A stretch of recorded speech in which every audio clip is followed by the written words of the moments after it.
Hey, what's up? It's a Figure Hunter, and I am super fired up because today we are going to talk about the new Garmin Epix and the Garmin Fenix 7 line of watches. I have not yet gotten my test device, but it is on the way, and I have been included in the media team that gets some of the intel ahead of time, so you'll see this video released alongside many other videos that are released by people who've probably been testing it for a little while. But I wanted to overview and highlight the features and benefit details of the Epix and the Fenix 7 and talk about why it is significant in just the general watch offerings on the market today, but also why it is significant for CrossFit and for CrossFit training, as everything on the Fit Gear Hunter website or YouTube channel is all about. So if you like this video, please give it a thumbs up. Please consider subscribing for more. I cannot wait to get my hands on both of these devices to begin the testing, and that'll hopefully happen in the next few days. So what I'm going to do first, I'm going to talk about the Epix, because the Epix is a watch that I have been waiting for a long time to come out.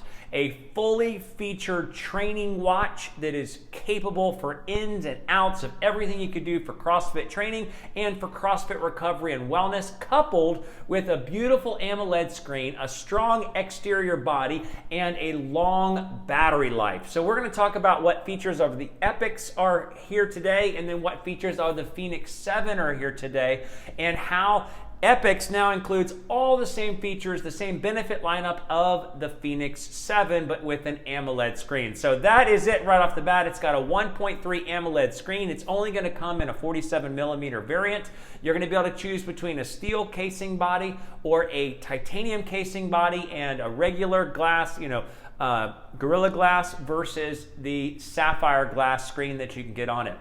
The biggest feature, besides just the AMOLED, the big beautiful screen, is the fact that it is estimated to get 16 days of battery life. Now, I'm going to be testing it with always on and the mid-level brightness to see what true day-to-day use is like with the always on feature. So we'll see what the battery life is like that. But an AMOLED screen that is now rated at 42 hours of GPS. That is through the roof relative to the Apple Watch, the Samsung Galaxy Watch 4, and many other watches that are similar and like it. It has, like I said, all the same features of the Fenix 7, so we're going to dive into what those special features are. It has a touch screen, as the Fenix 7 will also have. It'll have special mapping navigational changes. It has the quick fit 22mm band, but it has all of the beauty of a Fenix series watch with the beauty of an AMOLED face. And why this is significant is because to date, there is not another single watch on the market today that has an AMOLED screen that can fully connect to a chest strap for heart rate accuracy, that has full training analytics, the full training analytics that make it capable to track your training load, your recovery time, and all of the aerobic and anaerobic training effect. There is not another watch on the market today that does all that and connects to a chest strap. So you have the Amazfit line of watches, the Huawei watches, the Honor watches. All of those have beautiful screens and good battery life, but they all lack the ability to connect to an external chest strap except for the Huawei GT3. But the Huawei GT3 can only connect to 2 different chest straps on the market, and they're kind of an oddball set of 2. It's like the Polar H7 and the Suunto Smart Belt. The only 2 it can connect to, but they also, the negative is that they're writing all of their own custom algorithms for the training load features. So all the training load features are based on Huawei's just sort of rough beginnings at developing their own algorithms for training estimates over time and training load over time. But now we have Garmin, which uses the first beat technology, which has long been in the industry for testing and tracking training load, anaerobic and aerobic training effect, training load types, as well as recovery time. And Garmin is the only one in the industry that uses recovery time that's not just based on the rigor and exertion level of the workout, but it's also coupled with your body battery, your heart rate variability 24/7 throughout the day, and your sleep score. So your recovery time is going to go up and down based on the quality of the sleep or the recovery you got outside of the level of exertion of the workout. And nobody else is taking all these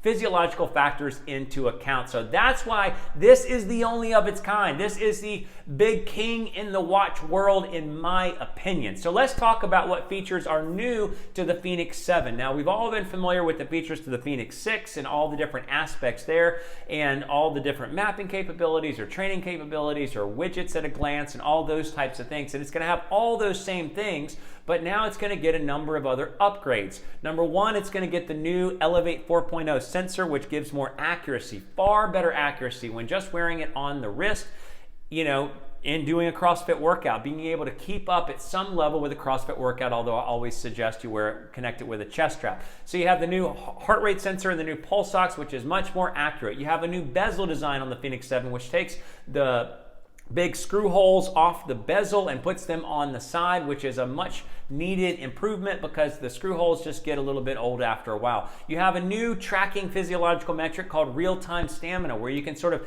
gauge and evaluate. It has the ability to physiologically gauge and evaluate how much energy, how much rigor, how much stamina you have left based on how much you've put in and based on a multiple of factors.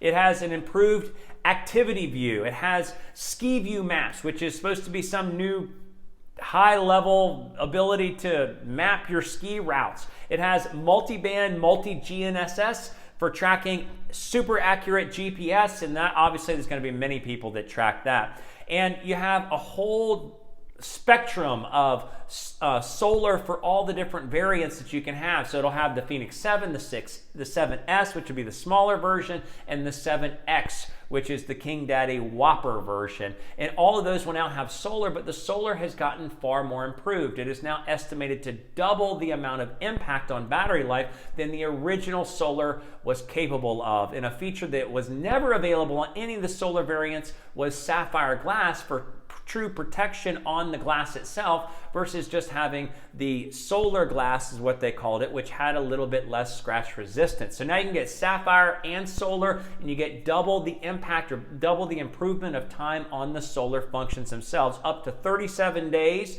with the fully featured 7X. And the 7X is going to have a new cool thing where it's got an LED light where you can actually have a flashlight on your watch. So these are bad to the bone. So those are all the same feature sets that you're also going to get with the Epix series. So the Epix include all the same features of the Fenix 7, and I have one of each coming to test. So I'm going to test the regular straight up 7, and I'm going to test the Epix, and we're going to be able to talk about the new features and how they benefit. Now, what is unique about these watches is much of what I shared before. So it's not just that, you know, the Series 6, the Fenix 6 had the training load, training effect, aerobic and anaerobic, and recovery time, and Garmin was the only one, and still is the only one, that takes into account your recovery time from one hard workout to the next, that isn't just based on the rigor of the one hard workout, but it's based on a culmination of factors, your 24/7 heart rate variability, and Garmin is one of the only ones in the industry that's truly tracking 24/7 heart rate variability, and they compile it in something called the body battery, which we're all familiar with if you watch any Garmin's, but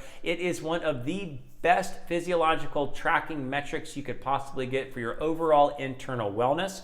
And they take into account your sleep with recovery time, like I said. So you get all those aspects of wellness. Obviously, you get all the aspects that were included before with sleep analytics coming from First Beat, which has long been doing sleep analytics, so much better quality than the Garmin's own algorithm that they wrote originally. You get a sleep score, which gives a very critical evaluation of your sleep based on 8 factors, and you get obviously the all-day heart rate variability. So wellness, training intents, the newest sensor. So the Elevate 4.0 I tested to be similar in accuracy to the Apple Watch series of watches, the 5, 6, 7. And the Apple Watch series of watches have very long been held in their most recent renditions of the Apple Watch series to be some of the most accurate optical heart rate sensors. And I'm going to do a full in-depth test of the Apple Watch Series 7 versus the new Elevate 4.0 when worn on the Epix primarily, and also the Fenix 7. So we're going to be able to track to see, can it keep up with the CrossFit workout? Because as I always say, you should connect to a chest strap.